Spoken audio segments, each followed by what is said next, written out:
स्वागत है आपका अपने चैनल द स्मार्ट ज्ञान अड्डा में। जी हाँ फ्रेंड, आज के समय इस अंक में एक महत्वपूर्ण मुद्दे को लेकर के आपके बीच आए हैं और कई सारी जो है गंभीर बातें होंगी। क्या कुछ विश्लेषण निकल करके आ रहा है, क्या कुछ निचोड़ निकल करके आ रहा है। जो वर्तमान परिप्रेक्ष्य में जो शिक्षकों को लेकर जो कई सारे पत्र निकल रहे हैं ताबड़तोड़, इसको जानेंगे, इस पर चर्चा करेंगे। पहले देख लेते हैं हेडलाइंस को, जिस पर आज की ये मुख्य चर्चा होगी। जी हाँ फ्रेंड, उससे पहले एक मात्र गुजारिश, वीडियो को लाइक कर दे, चैनल पर नए हैं या अब तक सब्सक्राइब नहीं किया है तो सब्सक्राइब कर ले। तो चलते हैं और देख लेते हैं मुख्य बातों को। नियोजित शिक्षकों को प्रमोशन का पत्र निरस्त करना। सरकार ने नियोजित शिक्षकों के प्रमोशन के पत्र को मान करके चलिए कि निरस्त कर दिया है या कोर्ट में एलपीए दाखिल कर दिया गया है। सक्षमता 3, 4, 5 एक साथ तिथि घोषित करना। 3 को लिया जा सकता था, 4 को भी, 5 को भी। यदि सरकार लेट करना चाहती तो लेट भी कर सकती थी, जैसे हेडमास्टर, हेड टीचर पोस्टिंग या ट्रांसफर पोस्टिंग को लेकर के लेट कर रही। क्या निकलता है अर्थ, ठीक से समझ लें, अन्यथा पछताना पड़ सकता है। ये बातें निकल करके आ रही है। ये दोनों बहुत ही महत्वपूर्ण बातें हैं। कहीं ना कहीं शिक्षकों का जो है दिशा और दशा इन बातों पर निर्भर कर रही है और ये बातें जो है कहीं ना कहीं शिक्षकों के लिए काफ़ी ज़्यादा महत्वपूर्ण है। तो चलेंगे आगे और देखेंगे क्या कुछ बातें निकल करके आ रही है जो पर्दे के पीछे अटकी पड़ी है और जिन बातों को लेकर जानना चाहिए शिक्षकों को। पहले पत्र को देख लेते हैं। इस पत्र पर भी अभी कई तरह की बातें निकल रही है। कोई लोग कह रहा है कि ये पत्र सही नहीं है, कोई लोग कह रहा है कि ये पत्र सही है। तो क्या कुछ है इस पत्र में, पहले अभी हम लोग मान के चल रहे हैं कि ये पत्र सही है और सरकार क्या की मंशा क्या है, इसको भी देखेंगे और आपके अपने जो स्थिति है, जो सिचुएशन है, जो नियोजित शिक्षकों को, उसको भी देखेंगे। तो प्राथमिक शिक्षा निदेशालय से ये पत्र जारी हुआ है। निदेशक प्राथमिक शिक्षा साहिला के द्वारा ये जिला शिक्षा पदाधिकारी बांका को ये पत्र लिखा गया है। तो सिर्फ बांका को ये पत्र लिखा गया है तो कहीं ना कहीं एक जो है कि संदेह की स्थिति उत्पन्न हो रही है कि क्यों सिर्फ बांका को लिखा गया। तो एक जिला को भी लिखा जा सकता है जहां प्रमोशन की कोई प्रक्रिया हो रहा हो या जहां से प्रमोशन पर कोई गाइडलाइन मांगा गया हो। तो ये कोई बड़ी बात नहीं है और पूरे बिहार को भी लिखा जा सकता है प्राथमिक शिक्षा निदेशक के द्वारा। तो ये पत्र फर्जी होने या सत्य होने का कोई पूरक नहीं, दोनों ही चीजें यहाँ पर हो सकती है। तो अब आगे चलते हैं और देखते हैं कि इस पत्र में क्या कुछ है और इसके क्या कुछ मायने निकल रहे हैं। स्थानीय निकाय के नियोजित शिक्षकों को 12 वर्ष की सेवा के उपरांत प्रोन्नति के संबंध में महाशय उपर्युक्त प्रासंगिक पत्र के संबंध में कहना है कि स्थानीय निकाय के नियोजित शिक्षकों को बेहतर सेवा शर्त प्रदान करने एवं राज्यकर्मी का दर्जा देने हेतु बिहार विद्यालय विशिष्ट शिक्षक नियमावली 2023 अधिसूचित किया गया है। इस नियमावली के अंतर्गत लगभग 2 लाख से अधिक नियोजित शिक्षकों को सक्षमता परीक्षा उत्तीर्ण करने के पश्चात राज्यकर्मी विशिष्ट शिक्षक घोषित किया जा चुका है। तो यहाँ पर सरकार का कहना है कि 2 लाख से अधिक राज्यकर्मी को घोषित किया जा चुका है और जो थोड़े बहुत बचे हैं उनको भी घोषित कर दिया जाएगा। जैसे कि कल ही प्रभात दैनिक भास्कर में जो छपा हुआ था वहाँ पर नियोजित शिक्षकों की संख्या को 0 दिखाया गया था। TRE 1 में 85,000, 2 में 80,000, 3 में इतना ज्वाइन करेंगे, इतना विशिष्ट बनेंगे, इतना हेडमास्टर हैं, सारों को मिला करके 5,60,000 और नियोजित शिक्षकों की संख्या 0। तो कहीं ना कहीं जो है नियोजित शिक्षकों को सरकार जो है शून्य मान रही है और नियोजित शिक्षक जो है अपने पुराने सेवा का लाभ लेना चाहते हैं। एक और जो विशिष्ट शिक्षक में जा रहे हैं तो वहां भी उनको सेवा निरंतरता नहीं मिल रहा है। इस सेवा निरंतरता को सरकार समाप्त कर रही है। विशिष्ट शिक्षकों के लिए सिर्फ राज्यकर्मी का झुंझुना दे करके जो है उनको लाभ ले रही है। राज्यकर्मी के झुंझुना के साथ साथ जो है एक ट्रांसफर का भी लाभ मिल रहा है। कुछ ऐसे नियोजित शिक्षक जो विशिष्ट बने हैं और जो घर से दूर नौकरी कर रहे हैं, लेकिन ऐसे नियोजित शिक्षकों को क्या लाभ मिलेगा जो कि घर के पास नौकरी कर रहे हैं और जो ये सोचकर नौकरी कर रहे हैं कि अब मेरा बहुत कम नौकरी बना है। अधिकतर नियोजित शिक्षक जो 2003 में ज्वाइन हुए हैं और 6 में समायोजित हुए, उनकी 10 वर्ष से कम सेवा बची हुई है और वो देख रहे हैं कि हमारे नियमावली के अनुसार जो है हमें नियोजन इकाई से बाहर ट्रांसफर करने का सरकार को अधिकार नहीं है जब तक कि हम नियोजित से विशिष्ट नहीं बन जाते हैं। विशेष परिस्थिति में सरकार कर सकती है। तो ये सारे बात देखेंगे, पहले देख चुके हैं। जहां तक कि नियोजित शिक्षकों कालबद्ध प्रोन्नति का प्रश्न है, इस संबंध में याचिका 83 63 91 2001 संजय कुमार बनाम राज्य सरकार एवं अन्य पारित न्यायाधीश के विरुद्ध में विभाग द्वारा एलपीए दायर करने का निर्णय लिया गया है। यानी कि सरकार जो है यानी कि बांका जिला शिक्षा पदाधिकारी को दिया जा रहा है कि आप प्रमोशन से संबंधित कोई पत्र निकालना चाह रहे हैं तो आप मत निकालिए, और सरकार एलपीए में जाएगी। यानी कि उस जजमेंट के सपोर्ट में नहीं है सरकार। यदि सपोर्ट में रहती तो जो 2003 के शिक्षक हैं जो 2012 या 2020 के नियमावली पर चल रहे हैं, 2003 से और 6 में जिनको समायोजित किया गया 2006 में, आप जोड़ लीजिए 12 साल, 12 और 6 कितना होता है 18, 2018 में ही उनको जो है प्रमोशन का पत्र निकल जाना चाहिए या प्रमोशन मिल जाना चाहिए। नियमित शिक्षकों को मिलता है बिना कुछ किए, क्योंकि वहां पर नियमावली में छेड़छाड़ सरकार नहीं कर पाती है। लेकिन यहां पर 2018 से 2025 7 वर्षों का समय बीत गया और कहीं कहीं जैसे सहरसा में प्रमोशन मिला तो फिर पत्र को निरस्त किया गया। कई जगह से पत्र निकला, एक जगह से नहीं, 2019-20 में भी कई जगहों से पत्र निकला और आज तक पत्र निकलते ही जा रहे हैं। लेकिन सिर्फ और सिर्फ पत्र निकल रहे हैं, सरकार के पदाधिकारी उस पर इम्प्लीमेंट नहीं कर रहे हैं। इसके पीछे की वजह भी आपको जाननी पूरी तरह से जरूरी है। तो देख लेते हैं एक वजह की सरकार राज्यकर्मी बनने के लिए जो है ये पत्र प्रेषित किया गया है कि 10 मई को परीक्षा होगी, फिर पहली से 5वीं 8वीं 9वीं 31 मई को होगी, फिर जून जुलाई तक में जो है पूरा तीनों सक्षमता परीक्षा जो बचा हुआ है, पहले तो 3 ही था, बाद में 5 संख्या किया गया, उसको समाप्त कर लिया जाएगा। यानी कि अब उसके बाद क्या होगा ये जानना बेहद जरूरी है। यदि 5 सक्षमता परीक्षा खत्म होने के बाद यदि कोई नियोजित शिक्षक सक्षमता परीक्षा नहीं देते हैं और कोई दे के विशिष्ट बन जाते हैं तो दोनों ही स्थिति में क्या हो सकता है।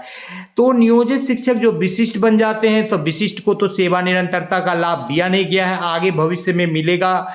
एक जो है न्यायिक लड़ाई लड़ने पड़ेगी, वो तो भविष्य के अधर में है। दूसरी बात जो यदि नियोजित शिक्षक नहीं बनते हैं तो क्या होता है, तो काफी कम संख्या में बचेंगे मुट्ठी भर नियोजित शिक्षक।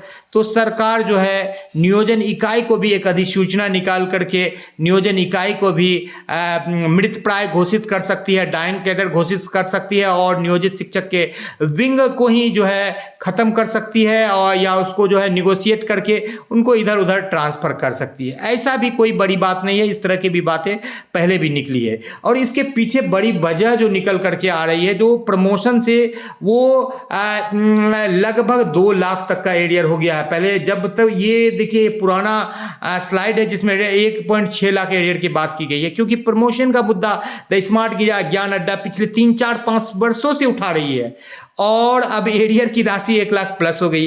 तो 2.5 लाख तक 2 लाख 2.5 लाख का एरियर एक एक शिक्षक को मिलेगा। और आपको बता दे मिनिमम 5,000 की संख्या में एक प्रखंड से आज से 2 साल पहले एक जिला से शिक्षक थे, मतलब 2 लाख शिक्षकों को जो है प्रमोशन मिलना था और अब 2 लाख नियोजित बचे ही नहीं है। कई सारे ऐसे नियोजित भी हैं जो प्रमोशन के हकदार भी थे, वो विशिष्ट शिक्षक में आ गए, कई टीआरई 1, 2, 3 में अपने आप को अपग्रेड करके चले गए, कोई 4 में जाने वाले हैं, कुछ लोग है प्रधानाध्यापक में चले गए, कुछ लोग प्रधान शिक्षक में जाने वाले हैं।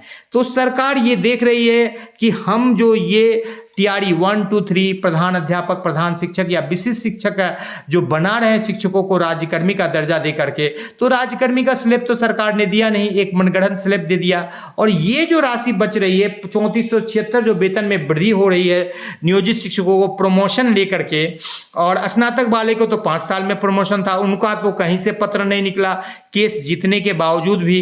तो क्यों पत्र नहीं निकला? क्योंकि उनकी संख्या काफी कम है, दबाव नहीं डाल पाते हैं, लोकल लेवल पर एडवोकेसी नहीं हो पाता है, तो डीपीओ पत्र नहीं निकालते हैं, इधर उधर कुछ कह देते हैं और वो मामला क्या हो जाता है, ठंडे बस्ते में चला जाता है। तो अब देखने वाली बात होगी कि अब आप जोड़िए कि लगभग 1,80,000 यदि मान लें आंकड़ा, 2 लाख शिक्षकों को यदि 1 लाख के हिसाब से भी एरियर है तो 2 लाख शिक्षकों को 1 लाख एरियर जो है अरबों में राशि चली जाएगी। और टीआरई 1, 2, 3 विशिष्ट शिक्षक बना करके सरकार उससे कम राशि में जो है 5 वर्ष अपना वो आराम से खेप लेगी, क्योंकि यहाँ पर आपको 6 वर्ष 7 वर्ष का एरियर है।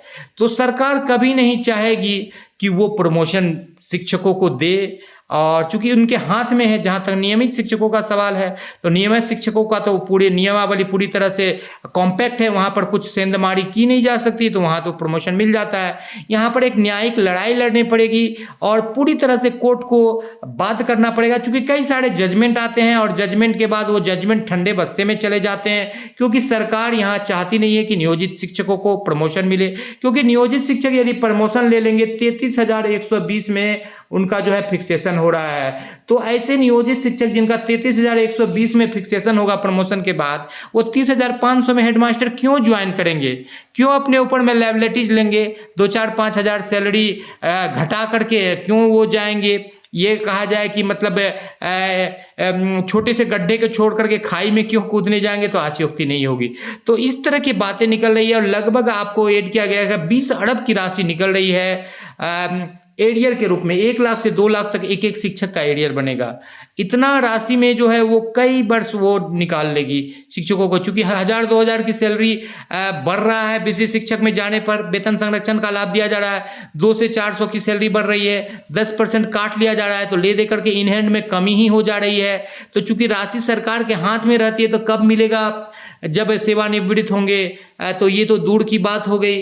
तो ये जो बातें निकल करके आ रही है, ये बातें काफ़ी ज़्यादा गंभीर है। इसी लेकर के सरकार की तरफ से कई बार जो है प्रमोशन का पत्र निकला, लेकिन अब तक जो है प्रमोशन नहीं मिल पाया। अब दूसरी तरफ जाते हैं कि सक्षमता 3, 4, 5 का लगातार जो है डेट घोषित कर दिया गया है, और इसके पीछे का क्या वजह है। तो यहाँ पर 2 वजह निकल करके आ रही है। सरकार को ऐसा लग रहा है कि राज्यकर्मी का दर्जा नियोजित शिक्षकों की एक बड़ी मांग थी, और इस राज्यकर्मी का दर्जा को लेकर के कई सारे शिक्षक जो है बिल्कुल इसके लिए तत्पर रहेंगे और दौड़ पड़ेंगे और इसमें फॉर्म भरेंगे और विशिष्ट शिक्षक बनेंगे, जिसका हमें चुनावी लाभ मिलेगा।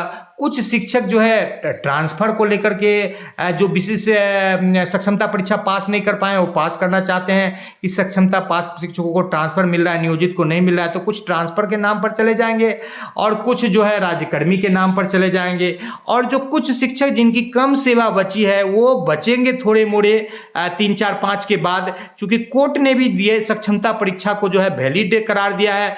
तो यहाँ पर एक ये भी बड़ा पॉइंट निकल रहा है नियोजित शिक्षकों के अगेंस्ट में कि कोर्ट ने जब सक्षमता परीक्षा को जो है वैलिड करार दिया है, सरकार के खिलाफ जब शिक्षकों ने याचिका दायर की थी कि सक्षमता परीक्षा को नहीं लिया जाए, चूंकि हम दक्षता पात्रता परीक्षा पास है तो सक्षमता देने की क्या जरूरत है। तो कोर्ट का ये कहना था कि नहीं, सक्षमता परीक्षा यानी आपसे परीक्षा ले जा रही है और आप चूंकि पठन पाठन के कार्य से जुड़े हुए हैं, तो ये कहीं से गलत नहीं है, इसको सही करार दिया गया था। तो ऐसी स्थिति में ऐसे भी शिक्षक थे जो कई साल पहले दक्षता परीक्षा का विरोध कर रहे थे, बाद में सरकार जो है उनको कई जगह से नौकरी से हटा दी, कई जगह से जो है वेतन वृद्धि रोक दिया, उनकी एक न्यायिक लड़ाई चल रही है लंबी। तो इस तरह की स्थिति जो है कहीं नियोजित शिक्षकों के साथ भी सरकार कर सकती है यदि उनकी संख्या काफ़ी कम हो जाए। 3, 4, 5 में जो है और भी जो अभी 1-2 लाख शिक्षक बचे हैं नियोजित के रूप में, जिसकी की संख्या भी अभी ठीक तरह से नहीं निकल पा रही है। कितने शिक्षक TRE 3 में चले जाएंगे, कितने उसमें से प्रधानाध्यापक प्रधान शिक्षक में चले जाएंगे, और कितने शिक्षक बच जाएंगे जो मूल रूप से जिसको खांटी नियोजित कहा जा रहा है, इसकी संख्या अब तक भी पूरी तरह से पुष्टि नहीं हो रही है। यदि काफ़ी कम संख्या बनेगा तो उनका एक जो न्यायिक लड़ाई जो एक पहले चलती थी, जो कि नियोजित शिक्षक बार बार इस बात पर अपने छाती को ठोकते हैं कि एक आंदोलन, एक संघर्ष, एक न्यायिक लड़ाई के दम पर ही जो सड़क से सदन तक चली, 1500 से हम लोग जो है 45,000 पर पहुंचे हैं। और कहीं ना कहीं सरकार को ऐसा लगा कि पिछले चुनाव में शिक्षकों ने भरपूर पूरे तहे दिल से जो है सरकार का साथ नहीं दिया वोटिंग में, तो कहीं ना कहीं सरकार की मंशा जो है नियोजित शिक्षकों के प्रति सकारात्मक नहीं है। तो यहाँ पर यह भी सवाल उठता है कि 3, 4, 5 यानी तीनों सक्षमता परीक्षा के बाद सरकार एक बड़ा नकारात्मक कदम नियोजित शिक्षकों के प्रति उठा ले, जैसे कि नियोजन इकाई को भंग करना, नियोजित शिक्षक के वेतन वृद्धि को रोक देना, नियमावली में संशोधन कर देना, और कोर्ट कचहरी का जो है लगातार पचड़ा चलते रहेगा। एक तो इधर विशेष शिक्षकों को सेवा निरंतरता का लाभ नहीं दिया, इधर से भी राशि बच गई, इन हैंड सैलरी कम हो गया, और इधर से प्रधान अध्यापक प्रधान शिक्षक में चले गए, TRE 1, 2, 3 को दे दिया गया।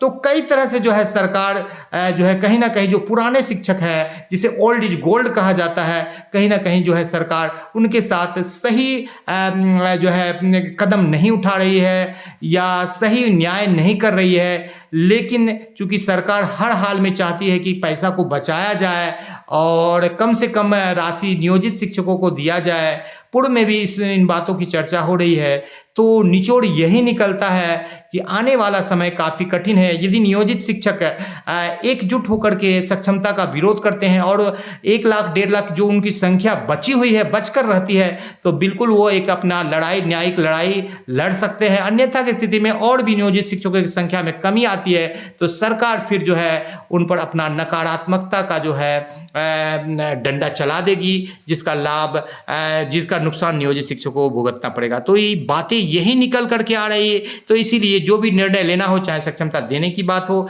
या न देने की बात हो, आप सोच विचार करके लीजिए, क्योंकि अब जो समय है बिल्कुल काफ़ी कठिन है और आप अपने नौकरी, आपने सभी चीज़ों को देख करके, क्योंकि आप सेटल्ड हो भी चुके हैं, यदि आपकी ट्रांसफ़र की आवश्यकता है तो आप दीजिए, नहीं की आवश्यकता है तो आप अपने नियोजित शिक्षकों के साथ एकजुट मिल करके रहिए, क्योंकि आने वाला समय जो है कहीं ना कहीं सरकार जो है एक जो है नियोजित शिक्षकों के साथ एक बड़ा गेम खेलने जा रही है। इसके लिए बिल्कुल आपको तैयार रहना चाहिए, सतर्क रहना चाहिए। आज के अंक में इतना ही। वीडियो पसंद आ रहा तो लाइक कर दें, चैनल पर नए हैं या अब तक सब्सक्राइब नहीं किया तो सब्सक्राइब कर लें।